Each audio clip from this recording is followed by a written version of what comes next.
오늘 이곳에 모인 우리 사랑하는 성도님들, 성령님이 만나주시고 성령님이 함께하시는 그런 복된 시간 되기를 간절히 축원합니다.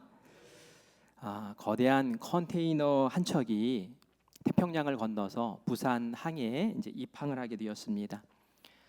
이 큰 컨테이너를 운반하는 이 배의 선장은 아주 노련한 수십 년 동안 배를 운행했던 그러한 노련한 선장이었습니다. 우리가 이런 사람을 베테랑이라고 하죠. 폭풍도 넘어서고 망망대해를 홀로 건너온 그러한 탁월한 노련한 선장이었습니다. 그러나 항구에 도착할 즈음에 돼서는 이 선장이 자기 마음대로 배를 몰고 항구에 들어올 수가 없습니다. 항구 어귀에 다다르면 작은 배 한 척이 이 큰 배 옆으로 달려갑니다. 그리고 그 작은 배에서 한 사람이 큰 배에서 내려준 그 밧줄같이 생긴 그 사닥다리를 타고 올라갑니다. 그 높은 배 위에 올라가서는 바로 조타실에 들어가서 선장과 함께 그 자리에 섭니다. 이 사람이 누굴까요? 도선사라는 직업을 가진 분입니다. 영어로는 파일럿이라고 이야기를 하더라고요. 이 도선사는 즉시 조타실에 들어가서 선장에게 말합니다. 여기서 좌연으로 5도 꺾으세요. 엔진의 속도를 낮추세요. 이 밑에 보이지는 않지만 암초가 있습니다. 조심하셔야 됩니다. 이러면서 항구까지 접안할 수 있도록 배를 인도해 주는 역할을 이 도선사가 합니다. 아니, 선장이 하면 안 됩니까? 왜 도선사가 굳이 올라가서 배의 입항과 출항을 그렇게 도와야 할까요? 그것은 해안가는 지형이 다르기 때문에 그렇습니다. 조류가 다르기 때문에 그렇습니다. 망망대해 아무것도 걸리지 않는 곳에서 선장이 마음대로 운전하는 것과는 다르다는 거예요. 가장 위험한 순간이 바로 접안하는 그 순간이라는 것이죠. 그리고 이 마지막 길을 함께 도와서 이끌어주는 사람이 바로 도선사라는 얘기입니다. 제가 오늘 갑자기 설교를 하면서 세상 이야기를 하면서 시작을 합니다. 왜 이런 얘기를 하냐면 우리 인생도 어느 한 항구를 향해서 가는 배와 같기 때문에 그렇습니다. 하나님께서 우리에게 그 항해를 할 때에 너희들 마음대로, 너희들 주장대로, 너희들 운전대 잡은 대로 그렇게 하지 마라고 말씀하십니다. 우리의 인생 이 항로를 우리 혼자서 운행하게 놓아두시지 않는다는 거예요. 우리의 인생 배에 도선사 같은 어떤 누군가를 보내주십니다. 그분이 도대체 누굴까요? 그분이 바로 오늘 함께 묵상할 성령님입니다. 이 성령님이 우리 인생 배에 올라타시고 우리에게 이렇게 하면 좋겠다, 저렇게 하면 위험하다, 인생의 속도를 높여라, 이제는 잠깐 멈춰라 라고 말씀하시면서 우리를 하나님께 인도하는 그러한 도선사 역할을 하는 줄 믿습니다. 오늘은 성령 강림절 후 세 번째 주를 맞이합니다. 성령 강림이라는 것은 성령님께서 내려오셨다는 거예요. 그리고 임하셨다, 우리 가운데 임하셨다라는 거죠. 그래서 성령님을 깊이 묵상하고 우리와 함께 하시는 성령님, 그 성령님이 우리에게 어떤 분이신지, 우리 성령님과 친밀해지면서 성령님이 주시는 은혜와 권능으로 이 세상을 아주 아름답고 힘있게 살아가라고 우리에게 주신 아름다운 절기입니다. 제가 빨간 스토어로 바꿨어요. 여러분, 이 빨간색이 무슨 의미일까요? 맞아요, 성령님을 의미합니다. 성령님이 오순절 마가의 다락방에 불같이 임하셨어요. 이 불색이 빨간색이잖아요. 그래서 제가 그날의 기분에 따라서 막 바꿔 입는 것이 아니라 절기에 따라서 이게 스토어를 하는 겁니다. 상징적인 의미가 있는. 그래서 성령 강림 절기 이번에 세 번째 주를 맞습니다. 첫 번째 주는 우리 새생명 축제에 출범 예배를 드렸어요. 그래서 제가 성령에 대해서 깊이 말씀을 드리지를 못했습니다.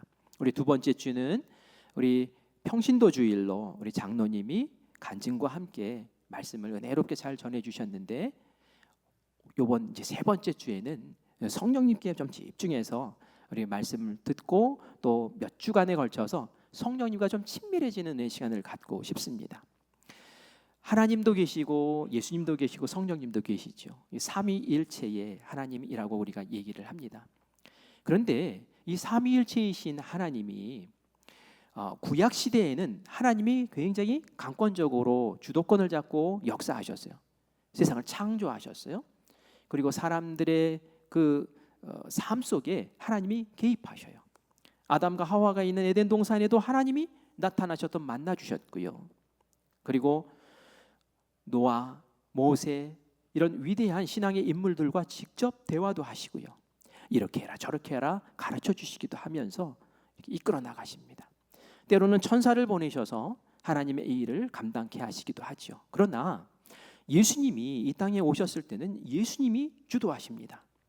예수님이 제자들과 함께 세상을 다니시면서 기적을 베푸시고 말씀을 선포하시면서 하나님의 나라를 이루어 나가시죠. 그런데 예수님이 하늘나라로 하나님 곁으로 가셨을 때는 이제 성령님이 역사하시기 시작하셔요. 우리가 사는 때가 언제입니까? 바로 이 성령의 시대예요. 그래서 우리가 하나님과도 친밀해야 되고 예수님도 깊이 알아야 되지만 무엇보다 성령님과 친밀히 만나고 성령님이 어떤 분이시고 우리에게 어떤 역할을 하시고 우리가 성령님을 품고 성령님과 동행할 때 어떤 일이 일어나는가를 깊이 알아야 됩니다. 그래야지 성령님과 동행하는 은혜의 복된 삶을 누리게 되기 때문에 그렇죠. 그래서 이번부터 한 3주에 걸쳐서 성령님에 대해서 좀 집중적으로 알고 성령님과 친밀해지는 은혜의 시간 되기를 간절히 축원합니다. 오늘 본문 말씀은 예수님이 십자가의 죽음과 부활을 지나서 40일 동안 제자들을 만나주고 사람들을 만나시면서 하나님의 나라의 일을 말씀해 주시고 그리고 이제는 내가 승천한다. 그런데 너희들에게 꼭 해줄 말이 있어 하면서 하셨던 마치 유언과 같은 말씀이 우리가 읽은 본문 말씀입니다. 사람이 세상을 떠나기 전에 유언을 할 때 그 유언을 듣고 마음을 딱 고쳐잡거나 아니면 그 말을 마음에 딱 품고 그 인생의 지침으로 알고 사는 그런 경우들도 있지요. 예수님께서는 돌아가신 것이 아니라 이제는 많은 사람들과 그 정과 그 은혜를 같이 나누었던 그 제자들과 오랜 동안 이제 헤어져 있어야 돼요. 그 마지막의 순간 뭔가 정말 중요한 것, 소중한 것을 알려주고 싶으셨어요. 그게 오늘 본문에 나오는 말씀입니다. 도대체 뭘 말씀하셨을까요? 사도행전 1장 본문 4절 5절 말씀을 같이 읽으면서 찾아보겠습니다. 같이 읽습니다. 사도와 함께 모이사 그들에게 분부하여 이르시되 예루살렘을 떠나지 말고 내게서 들은 바 아버지께서 약속하신 것을 기다리라. 요한은 물로 세례를 베풀었으나 너희는 몇 날이 못 되어 성령으로 세례를 받으리라 하셨느니라. 아멘. 예수님께서 승천하시면서 얘들아 내가 하늘나라로 가니까 하나님 곁으로 가니까 너희들 이제 알아서 너희들끼리 열심히 일해 이렇게 얘기하지 않으셨어요. 뭐라고 말씀하셨습니까? 기다려라 라고 말씀하셨어요. 뭘 기다리라고 말씀하신 걸까요? 성령님을 기다리라 라고 말씀하셨습니다. 예수님이 제자들에게 이 말씀을 하실 때에는 제자들의 마음 상태를 예수님이 다 알고 있으셨기 때문에 이런 말씀을 주시는 거예요. 제자들은 마음이 불안했습니다. 예수님이 자꾸 떠난다 고난받는다 나 죽을 거야 이런 얘기를 할 때마다 마음이 철렁철렁했습니다. 왜냐하면 예수님과 함께 영광의 자리에 내가 서야 되는데 자꾸 떠난다고 하시니 얼마나 그 속이 불편했겠습니까? 베드로가 예수님께 물었습니다. 주여 도대체 어디로 가시는 겁니까? 도마도 마음이 흔들렸습니다. 그들은 예수님과 함께 3년을 지내면서 훈련받은 사람들이었어요. 이 12명은 서로 친밀하게 뭉쳐진 하나의 조직이고 단체이고 동료였습니다. 겉으로 볼 때는 부족함이 없었어요. 3년 훈련받고 12명이 똘똘 뭉쳐있는데 뭐가 그렇게 두렵고 불안합니까? 그런데 이들의 마음에는 예수님이 우리와 함께하지 아니하시면은 안 돼. 예수님이 함께하시 아니하면은 우리에게 채워지지 않는 그 중요한 무엇이 있어라는 것을 알고 있었기 때문에 그런 것이죠. 예수님은 그 빈자리가 무엇인지 잘 알고 계셨어요. 그래서 떠나기 전에 두려워하는 이 제자들에게 놀라운 약속을 주십니다. 우리 요한복음 14장 16절 18절 말씀 같이 읽겠습니다. 또 다른 보혜사를 너희에게 주사 영원토록 너희와 함께 있게 하리니 내가 너희를 고아와 같이 버려두지 아니하고 너희에게로 오리라. 아멘. 예수님께서 떠나실 때 제자들의 상태가 이럴 거야 라고 한 단어로 규정을 하십니다. 어떤 단어로 예수님이 없을 때 제자들의 모습, 제자들의 마음을 이야기한 걸까요? 바로 고아라는 단어입니다. 고아가 뭔지 여러분들 아시죠? 부모가 없는 사람, 기댈 사람이 없는 사람, 그런 사람을 고아라고 얘기를 하죠. 당신이 떠나시면 제자들의 마음이 그럴 거라는 거예요. 어디 기댈 데도 없고 외롭고 의지할 곳 없는 그런 고아와 같은 상태가 될 것이라는 거예요. 아무리 가진 것이 있고 훈련을 받고 또 동료들이 12명이나 있어도 예수님이 없으면 고아와 같은 상태가 될 것이다 라는 것을 예수님이 아셨다는 거예요. 그래서 예수님이 말씀하십니다. 나가서 일해라, 나가서 뭐 해라, 이게 아니라 기다려라 라고 말씀하신 거예요. 기다려라. 무엇을요? 다른 보혜사 성령을 기다려라 라고 말씀하세요. 내가 그 성령을 보내줄 거야. 그 성령을 기다려야 돼 라고 말씀하십니다. 다시 말해서 이 기다리라는 표현은 인생 네 마음대로 너 혼자 사는 거 아니야 라는 거예요. 능력 없이 준비 없이 세상에 뛰쳐드는 것이 인생 지혜로운 방법 아니야 라는 거예요. 그 인생을 살기 위해서는 나와 함께 해야 되고 특별히 성령님과 함께 그 인생의 길을 나가야지 승리의 길을 걸을 수 있어 라고 말씀하시는 것이지요. 이 성령님이 함께 하시는 것, 성령님이 임재하시는 것은 하나님이 동행하시는 것이고 하나님이 동행하시면서 누리게 하시는 형통의 삶이 우리에게 주어지는 줄 믿습니다. 성령님이 임하지 아니하면은 고아와 같다고 했는데 정말 그런가요? 하나님께서는 그렇게 사람들과 함께하기를 원하시는 걸까요? 성령님이 함께하지 않는 삶은 어떤 삶일까? 성경에 보면은 그런 모습을 사울과 다윗을 통해서 보여줍니다. 사울 왕은 모든 것을 다 갖추고 있었던 왕이었죠. 키가 장대같이 컸어요. 그래서 다른 사람의 키가 자기 어깨 정도밖에 안 온다고 했으니 멀리서 봐도 탁 보이는 사람이었어요. 외모도 준수했어요. 왕관을 썼어요.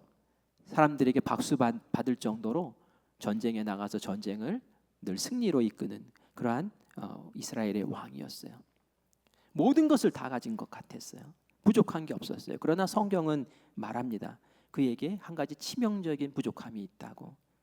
그게 사무엘상 16장 14절에 나옵니다. 우리 같이 읽을까요? 시작.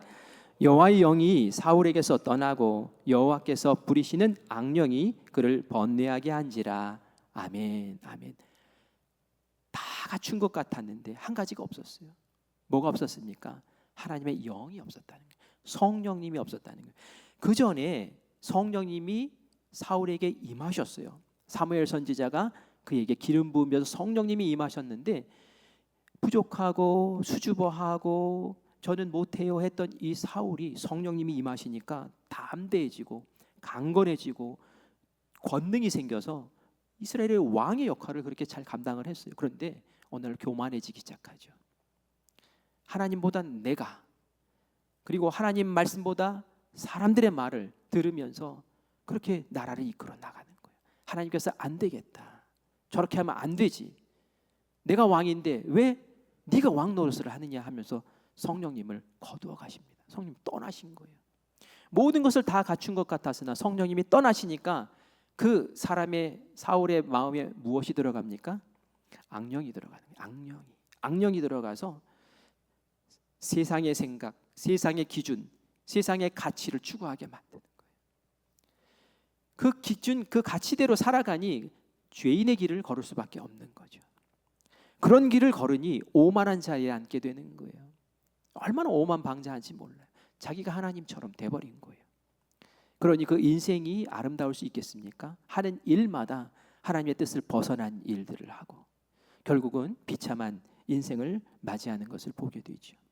모든 것을 다 가진 것 같았으나 하나님의 영이 쏙 빠진 사람, 하나님의 임재가 함께하지 않는 사람은 망한 인생이라 똑같다라는 겁니다. 반면에 다윗은 어떻습니까? 다윗은 왕궁에 있지 않았습니다. 왕관을 쓰지도 않았습니다. 그리고 군대가 있는 것도 아니었습니다. 사람들의 박수받는 자리에 있지도 않았습니다. 그는 아버지가 키우는 양을 돌보기 위해서 베들레헴의 그 초지에 나아가서, 초장에 나아가서 양 키우는 어린 목동이었습니다. 정말 보잘것없었어요. 그런데 사무엘 선지자가 이 다윗에게 기름을 붓고 하나님께서 성령을 보내주십니다. 성령이 임하신 거예요. 그날 이후로 다윗이 여호와의 영에 크게 감동해서 놀라운 일들을 펼쳐나가기 시작하는데 골리앗을 때려잡습니다. 그리고 광야에서 그 어려운 시련들을 다 겪어냅니다. 그리고 나서 이스라엘 왕이 되어서 그 이전 그 이후에도 이스라엘을 그렇게 부강하게 만들지 못할 귀한 왕이 되었습니다. 무엇 때문에? 단 한 가지, 성령님 때문에. 성령님이 임하시고 성령님이 끝까지 그 인생을 이끌어 나갈 수 있도록 성령님과 친밀히 붙잡고 살았던 인생이기 때문에 그렇게 다른 삶을 살 수 있게 된 것인 줄 믿습니다. 성령님이 함께 하시는 것이 이렇게 차이가 나는 거예요. 여러분들에게 성령님은 어떤 분이십니까? 여러분 성령님이 느껴지십니까? 여러분 성령님을 사모하십니까? 아니면 그냥 성령님 잘 모르겠네? 이런 입장이십니까? 성령이 운행하는 시대에 우리가 성령님을 누구보다 잘 알아야 되는 거예요. 하나님이 이스라엘 백성들을 광야로 이끄셨어요. 이집트에서 가나안 땅으로 옮기시기 전에 광야를 거치게 하셨어요. 그때 이스라엘 백성들이 필요를 구합니다. 하나님, 물이 필요해요. 하나님, 먹을 것이 필요해요. 하나님, 잘 것이 필요해요. 하나님, 이게 필요해요. 밤에는 춥습니다. 아침에는 덥습니다. 하나님께서 만나 메추라기 보내준 물을 터쳐주시고 구름 기둥 불 기둥으로 이들을 막 지켜주시고 인도해 주십니다. 생활에 필요한 모든 것들을 그 광야에서 공급해 주세요. 이 백성들은 구하고 받았어요. 그런데 이들이 구하지 않은 한 가지 하나님이 주시고 싶은 것이 있었어요. 그게 뭘까요? 그것이 바로 성막이었습니다. 성막.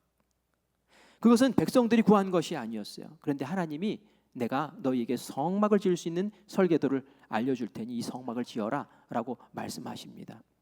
이 성막이 뭡니까? 이 성막은 하나님이 거하시는, 임재하시는 장소였어요. 다시 말해서 하나님은 너희들은 필요를 구하지만 나는 너희에게 원하는 것이 있으니 너희들이 먹을 것, 필요한 생활에 그것만 구하는 것이 아니라 나를 만나는 것, 그것을 너희가 구하기를 원한다 라는 마음으로 그들과 함께 하신 거예요. 하나님은 우리와 함께 하시기를 원하십니다. 오늘 찬양 들으면서 참 은혜가 되더라고요. 나오기 싫었어요. 찬양만 좀 더 했으면 좋겠다 이런 생각을 했습니다. 더욱 가까이, 하나님의 사랑 앞에 더 가까이. 하나님은 우리에게 가까이 오기를 원하세요. 우리도 가까이 가야 됩니다. 하나님이 우리와 가까이 하고 싶다는 표현을 바로 이 성령님을 통해서 보여주세요. 이전에 하나님이 하늘에 계실 때는 하나님께서 개입하셔야겠다 하실 때 나타나셨어요. 저 소돔과 고모라상을 멸망시켜야겠네? 그럼 하나님이 직접 천사와 함께 그곳에 가셔서 멸망시켜 버리셨어요. 그리고 또 하늘에 계셨어요. 심부름꾼 천사 가브리엘 천사를 시켜서 소식을 전하시면서 그렇게 운영을 하고 계셨어요. 저 멀리 계신 하나님. 그러나 때로는 우리 안에 우리 삶에 개입하시는 하나님, 이 거리가 좀 느껴져요. 그런데 예수님 때는 어떻습니까?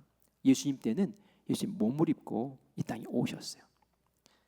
그리고 제자들 곁에서 함께 먹고 마시며 기적을 베푸시고 말씀을 전하시고 같이 삶을 사시면서 곁에 함께 계셨어요. 하나님은 우리와 점점 더 가까이 가기를 원하시는 거예요. 그런데 이제는 성령님은 어떠십니까? 성령님은 우리 안에 계시는 거예요. 영이시기 때문에. 하나님은 우리에게 점점 더 가까이 오기를 원하시는 거예요. 나는 너희들과 가까이 하고 싶어.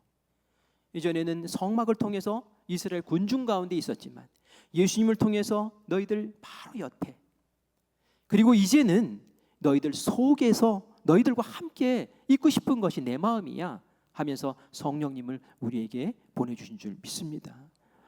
하나님이 가까이 하기 원하시는데 나는 정말 하나님의 그 사랑 앞에 가까이 가고 있는가? 그거를 이 성령 강림절에 우리가 다시 깊이 묵상해야 될 줄 믿습니다. 성령님이 계시면 우리에게 여러 가지 은혜가 있는데 특별히 제가 몇 가지 은혜만 정리해서 좀 말씀을 드리려고요. 저에게 성령님의 은혜를 한번 말해 보십시오 하면 100가지도 더 얘기할 수 있을 것 같아요. 그런데 오늘은 시간 관계상 3가지만 얘기합니다. 첫 번째는 하나님이 나와 늘 그리고 언제나 어디서나 함께 하십니다 라는 것이 복 가운데 복인 줄 믿습니다. 우리가 좋아하는 사람이 있으면 곁에 두고 싶잖아요. 결혼 왜 합니까? 너무 사랑하니까. 그런데 헤어져야 돼요. 같이 연애하다가 이렇게 헤어지는 시간이 너무 싫어요. 에이, 우리 같이 살자. 우리 사람은 같이 살다 보면은 또 괜히 그랬나? 주말 부부가 축복이야. 뭐 이러는 분도 계시긴 하더라고요. 그러나 하나님은 그렇지 않아요. 하나님은 얼마나 좋아요.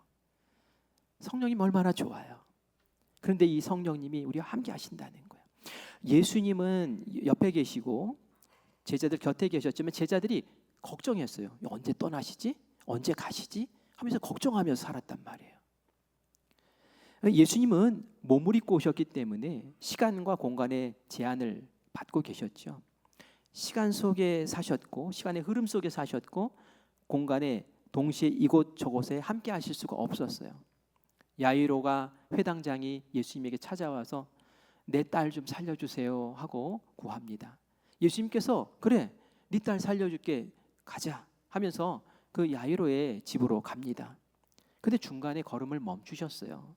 왜냐하면은 누군가가 예수님의 옷자락을 딱 만지는 것을 느꼈고 옷자락을 만지는 순간 예수님에게서 뭔가 능력이 빠져나가는 것을 예수님 느끼셨던 거예요.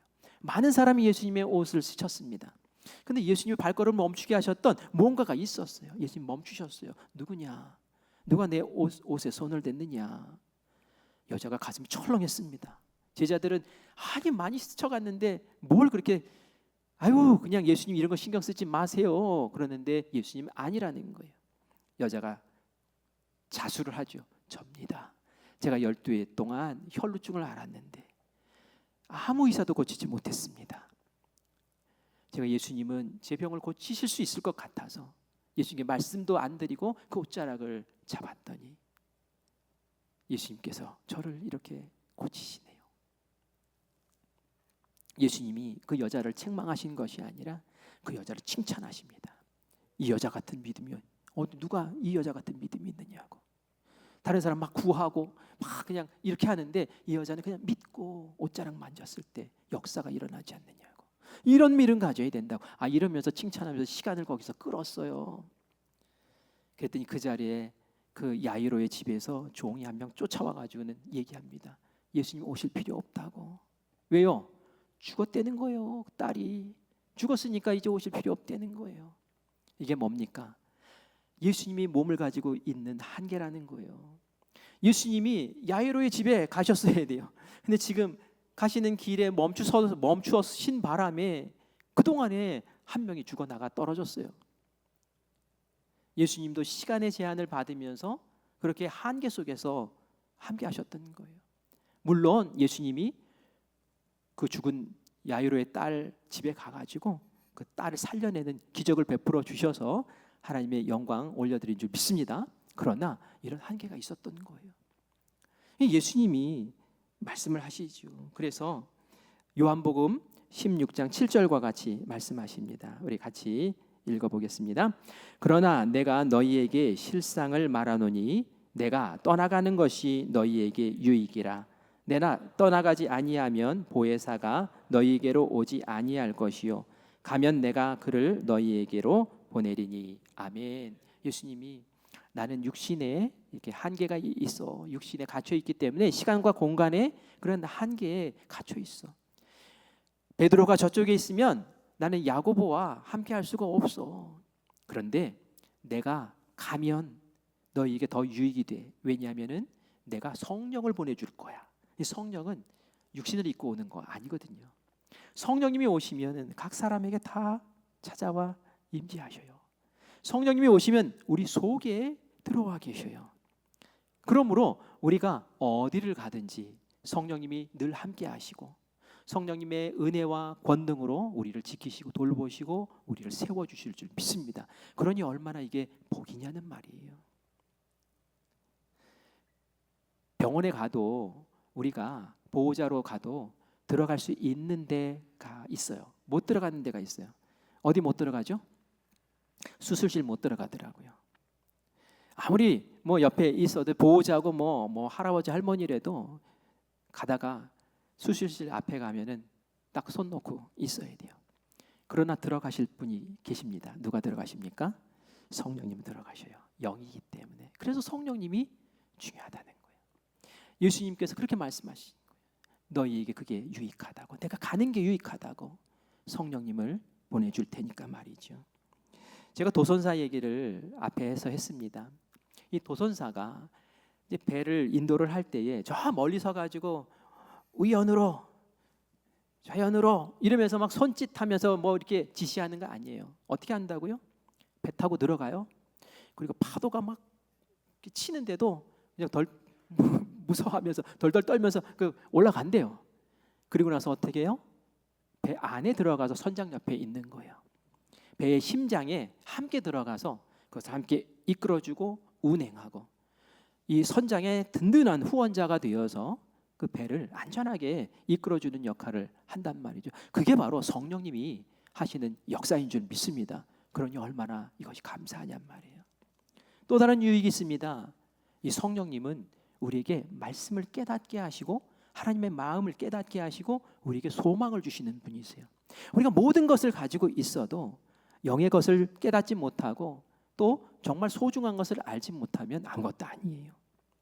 이스라엘 백성들이 광야에서 매일 만나 주세요라고 해서 만나를 베풀어 주셨으나 정말 필요한 것은 물질 그 이상의 것. 하나님이 나를 사랑하셔. 하나님이 나의 아버지셔.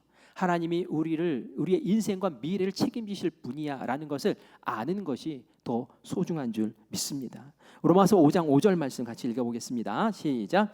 소망이 우리를 부끄럽게 하지 아니함은 우리에게 주신 성령으로 말미암아 하나님의 사랑이 우리 마음에 부은 바 됨이니. 아멘. 성령이 임하시면 우리가 머리로만 하나님 사랑하셔 이렇게 아는 것이 아니라 성령이 임하시면 그 사랑이 막 느껴져요. 그 사랑에 감동해요. 하나님 나를 이렇게 사랑하셨구나 라고 하면서 우리에게 부어주신 그 사랑을 우리가 고백하며 나를 이렇게 사랑하신 하나님이 나의 하나님이신데 내가 뭘 두려워해? 내가 뭘 염려해?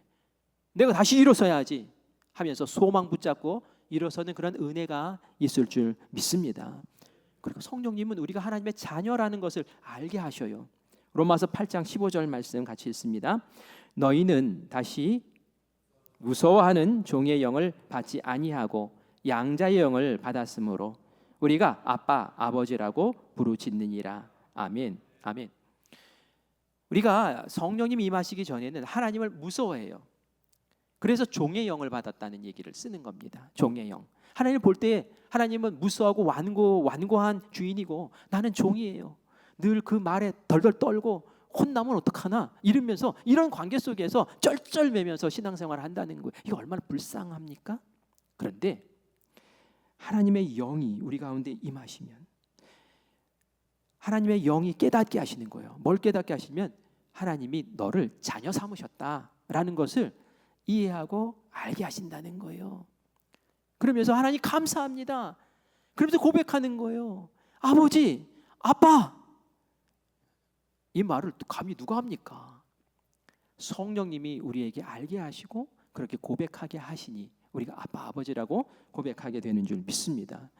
이렇게 깨닫게 하시고 하나님과 친밀하게 만들어주시고 그 관계를 이제 종이 아니라 부모 자식과의 관계로 만들어주시는 분이 바로 이 성령님이시니 그 은혜가 얼마나 크냔 말이에요.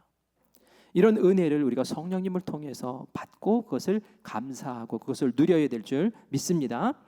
그리고 이제 마지막으로 성령님이 우리에게 주시는 은혜가 있는데 그것은 속 사람을 새롭게 하시며 우리에게 권능을 주시는 은혜를 베풀어 주십니다. 우리가 그런 말 쓰죠. 사람 고쳐 쓰는 거 아니라고. 여러분 그 말에 대해서 어떻게 생각하세요? 사람 고쳐서 쓰는 겁니까? 고쳐서 쓰는 거 아닙니까? 예. 세상 사람들은 사람 고쳐서 쓰는 거 아니라고 그렇게 말할 수 있어요. 그런데 우리 예수 믿는 사람, 성령님을 아는 사람은 하나님께서 얼마든지 고쳐 쓰실 수 있습니다 라고 믿음으로 고백해야 될 줄 믿습니다. 성령 그렇게 아시기 때문에 그래요. 그게 성령님이 우리에게 주시는 유익이라는 거예요. 여러분들 자신을 생각할 때에 마음에 드는 부분도 있지만 또 안 드는 부분도 있잖아요. 하나님이 고쳐주세요. 단지 우리가 뭐 착한 성품으로 바꿔주시는 그 정도가 아니라 예수님 닮는 성품으로 성령님이 바꿔주신다니까요. 그래서 성경에 보면 성령의 열매라는 말씀이 나오잖아요. 성령님이 우리 안에 열매를 주시는데 그 열매가 다 성품의 열매예요. 성령의 열매가 뭐예요? 사랑과 희락과 화평과 오래참, 자비, 양선, 충성, 온유, 절제 이런 것들 다 뭐예요? 성품에 대한 거예요. 성령님이 우리 안에 충만히 임하시고 성령님이 역사하시면 말이죠, 우리의 성품이 예수님 닮는 성품으로 변할 줄 믿습니다. 그게 성령이 말씀하시는 진리예요. 그러므로 우리가 사람에게 실망할 필요 없어요. 하나님께서 역사하실 거야. 성령님께서 주장해 주실 거야. 저 사람 예수님 닮게 만들어 주실 거야 하면서 오히려 기도하고 그를 위해서 후원해주고 하면서 세움받기를 위해서 기도해 줘야 될 줄 믿습니다. 그것이 나에게도 이루어지는 거예요. 그러므로 성령이 주시는 은혜가 얼마나 큽니까? 돈 줘서 뭐 명예 줘서 성령님 감사합니다가 아니라 우리가 세상에서 할 수 없는 그것을 성령님이 해주시니까 감사한 거예요. 그리고 성령님이 우리에게 권능을 주세요. 그래서 예수님처럼 하게 하세요. 예수님의 제자들이 예수님이 가신 후에 성령 받기 전에는 정말 오합지졸, 그냥 간이 콩알만해지고 두려워서 덜덜 떨고 정말 그렇게 세상 말로 찌질한 사람이 어디 있을까 싶을 정도예요. 그러나 성령 충만히 임하니까 성령님이 그 마음에 가득 채워지니까 어떻게 합니까? 담대하게 말씀 전해요. 지혜롭게 말씀 전해요. 그 말씀에 권위가 있어서 사람들이 변하고 예수님 믿게 돼요. 그뿐만이 아니에요. 예수님이 하셨던 기적을 베풀어요. 권능이 임한 거예요. 그래서 안진뱅이를 일으켜 세워요. 죽은 자를 살려내요. 이거 누가 했던 일입니까? 예수님이 하셨던 거예요. 감히 예수님이 하셨던 것을 이 제자들이 하더라는 거예요. 어떻게요? 성령님이 함께 하시니까 성령님이 하신 줄 믿습니다. 그러니 성령님을 만나고 성령님과 함께하고 성령님이 동행하시는 그 삶이 얼마나 어마어마한 삶이냐는 거예요. 우리가 그냥 성령님 계셔? 성령님이 계시대. 성령님이 누구야? 성령님. 이렇게 가물가물 이렇게 지내면 안 되고 성령님이십니까? 그러면 성령님 나에게도 이런 제자들에게 역사하셨던 그 능력과 역사로 나와 함께 해주세요 라고 기도하며 세움받는 우리 모두가 되시기를 간절히 축원합니다. 성령님 사모하셔야 돼요. 성령님의 권능을 누려야 합니다. 제가 말씀을 준비하다가 이전에 깨닫지 못했던 그 한 가지 그 비밀을 알게 됐어요. 뭐냐면은 구약 시대에는 성령님이 임하셨어요. 그런데 특정한 사람들에게만 임하셨어요. 어떤 왕에게, 어떤 선지자에게 말씀을 전하기 위해서, 어떤 사사에게 이스라엘을 구원하기 위해서 성령이 어떤 특별한 사람들에게만 임하셨어요. 그래서 어떤 일을 하게 하셨어요.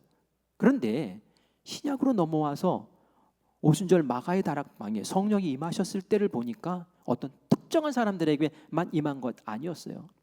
누구에게 임했습니까? 예수님의 제자들에게만 임했습니까? 그것도 아니었어요. 마가의 다락방에 모인 120명의 그 모든 사람들에게 똑같은 성령이 똑같이 강렬하게 똑같이 임한 줄 믿습니다. 그리고 이들의 방언이 터지고 이들 모두가 권능의 사람들로 변화되는 그런 놀라운 은혜가 있었다는 거예요. 저는 너무 감사하더라고요. 하나님, 그렇다면 하나님께서는 지금 우리 모든 교인들에게 똑같이 임하신다는 거 아닙니까? 똑같이 권능으로 함께 하신다는 거 아닙니까? 이거보다 더 은혜가 어디 있겠어요? 저희 성령 강림 이 절기를 보내면서 우리 모든 사랑하는 성도들이, 우리 큰빛교회에 저골든 모든 성도들이 정말 성령 충만의 은혜를 꼭 받으시기를 간절히 축원합니다. 성령님을 그럼 도대체 어떻게 받을 수 있을까요? 누구에게 임하는 걸까요? 간단해요. 우리 누가복음 11장 13절 말씀 읽겠습니다. 같이 읽습니다. 너희가 악할지라도 좋은 것을 자식에게 줄 알거든 하물며 너희 하늘 아버지께서 구하는 자에게 성령을 주시지 않겠느냐 하시니라. 아멘. 아멘. 우리가 먹을 것, 필요한 것 구하면 하나님 주세요. 그런데 그것만 구할 게 아니라는 거예요. 너희가 아버지께 구할 것이 있어. 뭘 구해요? 성령 구하라는 거예요. 성령. 구하는 자에게 임한다는 거예요. 구하는 자에게. 성령님을 구하기만 하면 성령님이 선물처럼 우리에게 주어지는 줄 믿습니다. 베드로가 오순절 다락방에서 했던 게 뭐겠어요? 성령님 오시옵소서. 성령님 만나기 원합니다. 이거 외에 다른 거 뭐 했겠습니까? 120명이 모여서 똑같은 기도로 성령님 만나 주시옵소서, 성령님 임하시옵소서 기도할 때에 120명 가운데 한 사람도 빠짐없이 성령님이 함께 하시고 그 이후의 삶을 아름답게 이끌어 주신 줄 믿습니다. 하나님께서 우리에게 성령님을 보내주시고 함께하게 하신 것은 우리가 행복하라고 하신 거예요. 행복하라고. 너희들을 고아와 같이 내버려 두지 않고 너희와 늘 함께해 줄게. 그래서 너희들을 인도해 줄게, 이끌어 줄게, 보호해 줄게. 두 번째는 뭡니까? 능력 있게 살라고. 세상 사람들보다 성령님이 주시는 권능 받아서 예수님처럼 그렇게 복되게 살으라고 우리에게 성령님 보내주신 줄 믿습니다. 그런데 오늘 제가 이 설교의 마지막으로 결론처럼 말씀드리고 싶은 게 있어요. 성령님 왜 보내주셨을까? 성령님 왜 우리에게 하나님의 성령님을 보내주셨을까? 그 답을 오늘 본문 말씀에서 우리 찾기를 원합니다. 그것은 바로 증인되라는 거예요. 우리 사도행전 1장 8절 말씀 같이 읽겠습니다. 시작.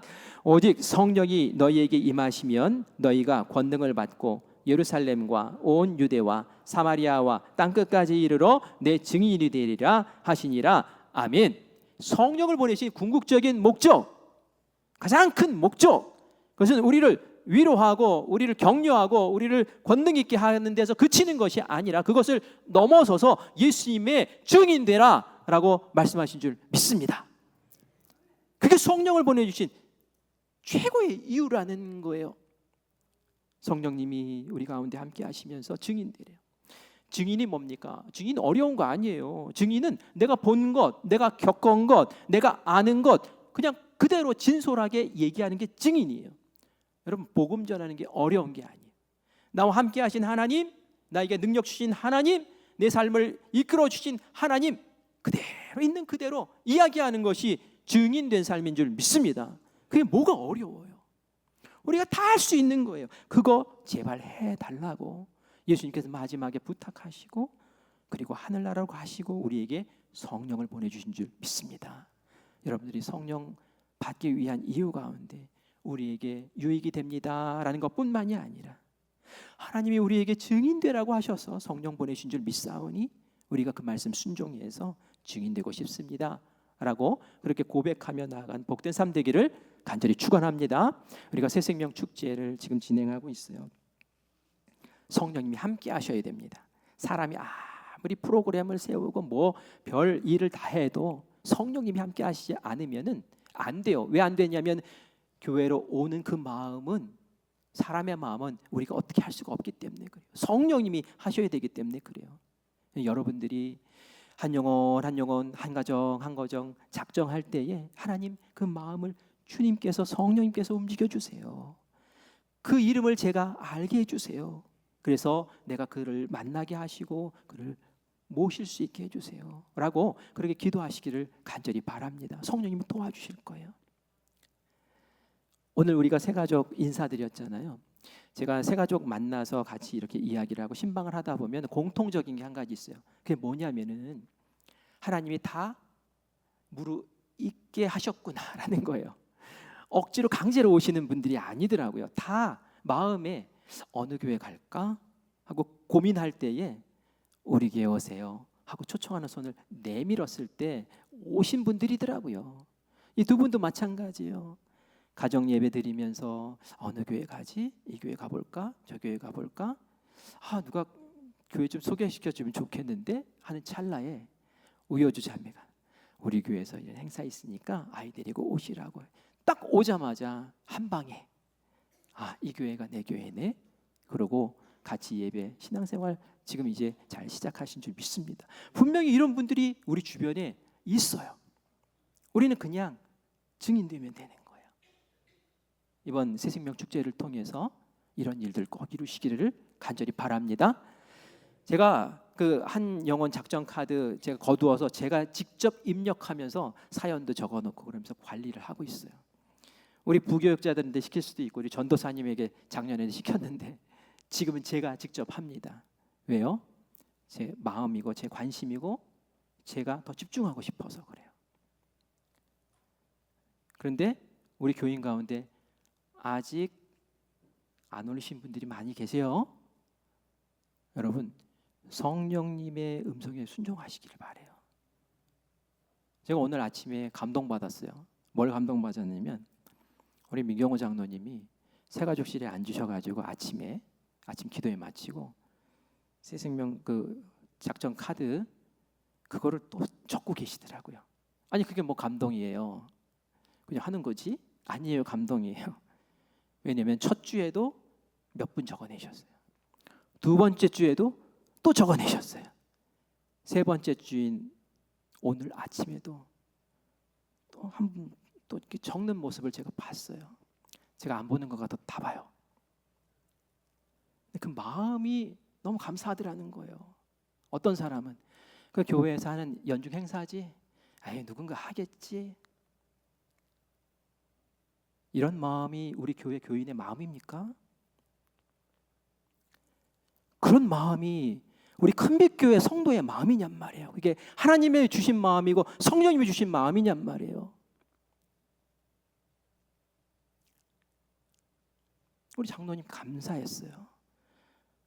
일주일 동안 늘 생각하셨을 거 아니에요. 하나님 우리 교회에 이 기간 동안 추수하기 원하시는구나. 영혼 구원하기 원하시는구나. 우리 모두가 그 마음에 우리의 마음을 합하여서 성령님 우리에게 보내주신 그 이유, 전도해야 되는 그 이유 알고 우리가 아름답게 추수하고 하나님께 영광 돌리는 기쁨의 장이 되기를 간절히 축원합니다. 그게 성령님과 함께하는 은혜의 걸음이에요. 우리 교회 꼭 전도하는 교회 되기를 원합니다.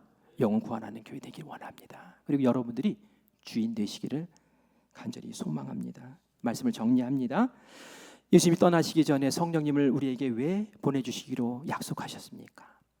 고아처럼 살지 말라고, 내가 너를 든든히 인도해주고 보호해줄게 하고 성령님을 보내주신 줄 믿습니다. 우리 권능 있게 살라고, 그리고 우리 품위 있게 살라고 우리에게 성령님 보내준 줄 믿습니다.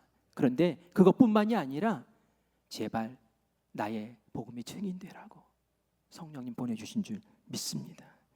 우리 속사람을 예수님 닮게 하시고 우리를 통해 은사와 또한 재능으로 하나님의 영광 돌리게 하실 그 성령님이 바로 우리의 성령님이십니다.